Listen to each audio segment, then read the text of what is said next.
So now I've got a bunch of cases charged. The case mouth is flared, and I got a bullet just kind of resting in there.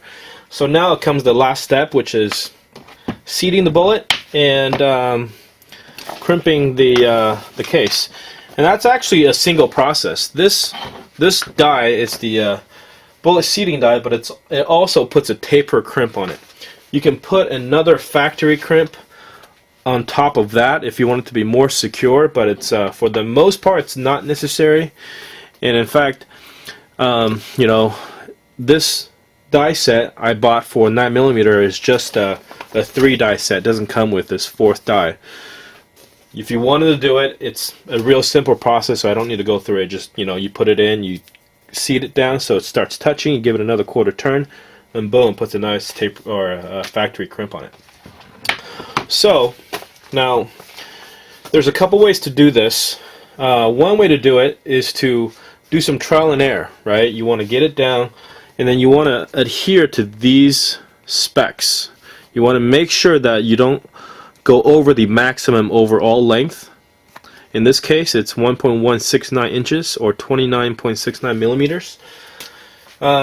You'll need some calipers to gauge that. Now, one way you can do that if you didn't want to buy calipers is you can take a bullet that you know, or a made ammunition like this, that maybe a factory one from a factory box, or one that you know works from a batch that works. You can use this as a starting point. So essentially what you do is you get your die in your press, you get it all set up.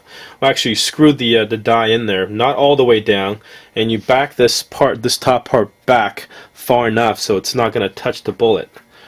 Okay, so get this all back. So I'm going to go ahead and put the made ammunition in here and go ahead and seat it all the way down so it goes in real easy. Okay, so what this is going to do is it will allow me to go ahead and seat this down. I'm going to go ahead and back this out too. Okay, I'm going to go ahead and turn this until I feel some tension.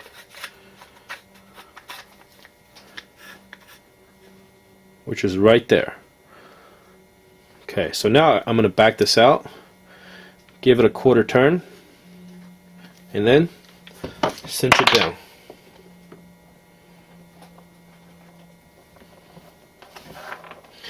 Okay, now I know that I'm going to get a nice taper crimp. You're going to feel some pressure towards the end. That's what gives you the taper crimp. Okay, but it's not going to seat the bullet just yet. The last step is you take this top part, which is actually pushing down the rod that's going to push the bullet down, keep turning until you feel pressure and it stops. So now the rod is sitting on top of this factory bullet. So now you know whatever bullet or whatever case you put in there is going to crimp, and it's going to seat the bullet at exactly this length. Okay, we'll go ahead and try one.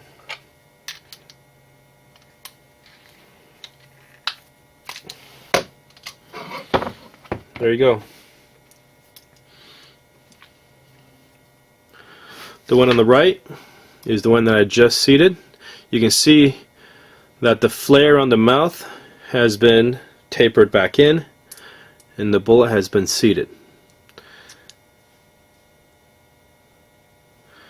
And you can look at it, you know, just eyeball to see that they're about they should be visually indistinguishable in overall length.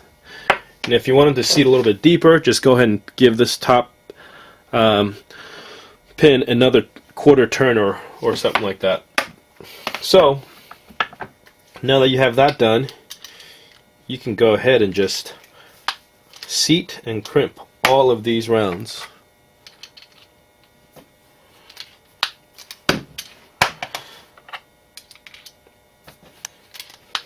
The very last part, when I'm done with all these, is I just kind of go through some random inspections. And what I'll do is I'll take whatever, you know, my 9mm firearm that I'm going to use. I'm going to go ahead and try and load these into my magazine. you know you're going to be too long if it starts to not go into the mag. Okay, so here I know I'm okay. Now if you want to try to hand cycle some of these through your firearm just to make sure that they're going in the bullet, you can also take the barrel out and visually chamber them with the barrel outside of the gun to see how that's going to chamber inside your firearm. And that's a little test you can do too. So there you go. That is all the steps that you need to take to create your own ammunition out of spent casing with, I would think, about as inexpensive of a reloading setup as you will find. There's a few places that you can still save some money, but you know, for safety reasons I probably wouldn't recommend it. And as far as cost goes, we're talking about a real inexpensive hand press. You know, this scale that I showed the last part of the series, maybe less than $10 at Harbor Freight. A die set between $25 to $35, pretty much anywhere. And especially if you watch my other series about casting your own bullets, especially if you're casting your own bullets. By the way, if you're using your own cast bullets, they will work the exact same way. You can create some very inexpensive plinking rounds. So please observe all safety precautions and make sure you are aware of what you're doing. Read as much about reloading as you can before you start. And once you have your own reloaded ammunition, the scariest part is going to the range and shooting that first one. And once you know that it works, there's no better feeling. I hope you liked the series. Thanks for watching.